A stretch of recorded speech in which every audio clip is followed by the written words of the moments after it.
haven't seen you around. How are you holding up? I'm functioning within to be expected parameters. Yeah, no, I can see that. So can you let me in? I brought lasagna.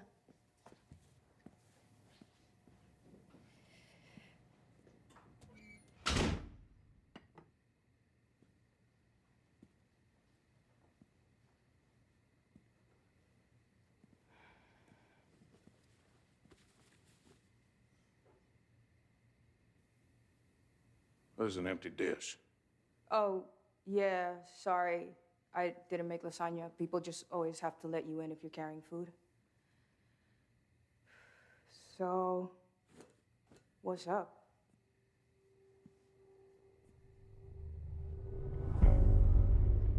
When the CA gave up the search, I decided to investigate Stephanie's disappearance myself.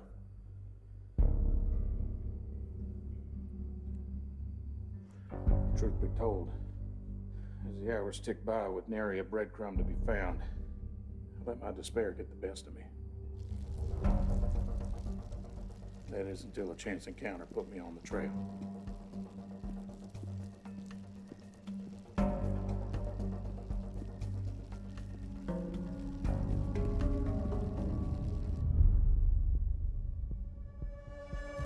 Sir. Sir. Sir, I need to talk to you. Please, I need to talk.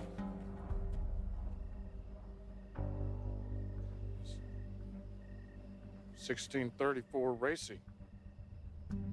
It's an apartment building in Residential 1. Three days ago, you were seen. At 7 in the p.m., you were seen coming down the stairs. I don't remember this. Sir, please. Someone near and dear to me has gone missing, and you may have seen something that might help me find her.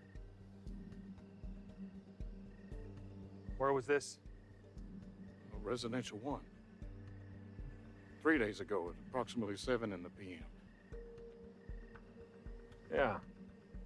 That Residential 1, I remember that now. I got called in to fix a clogged sink. Do you remember seeing her there?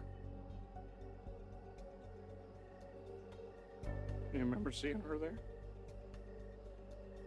Or anything suspicious in or around the premises that night? No. We done? I sincerely apologize for having troubled you. If there's a better time in which we could talk. Needless to say, I greeted his story with a great deal of skepticism.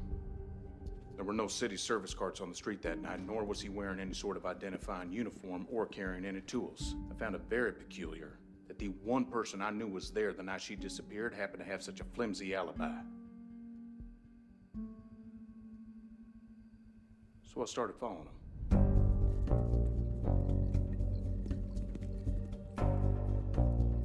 So, like, what's this plumber's deal?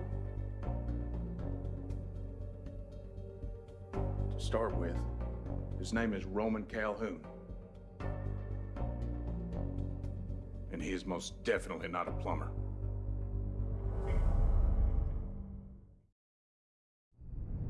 He mostly conducts his business at night.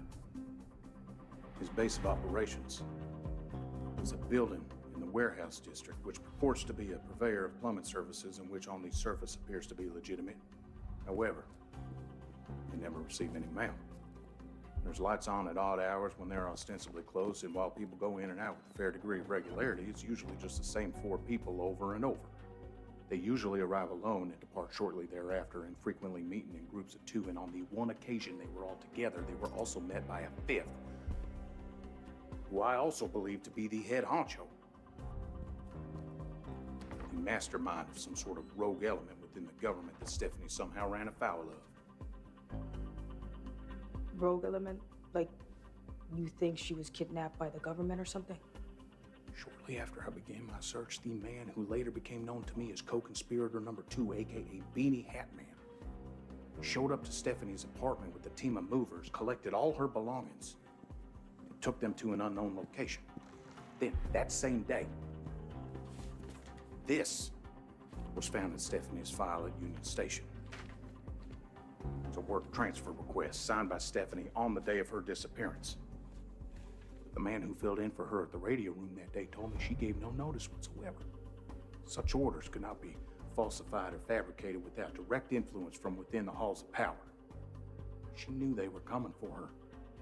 When she eluded them, they filed that false work transfer to cover up her disappearance. They took all her belongings to recover any evidence she may have gathered, and now silencing her is the last step in repairing that leak.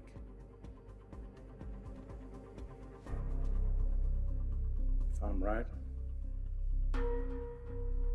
her only hope is for me to expose them before they find her.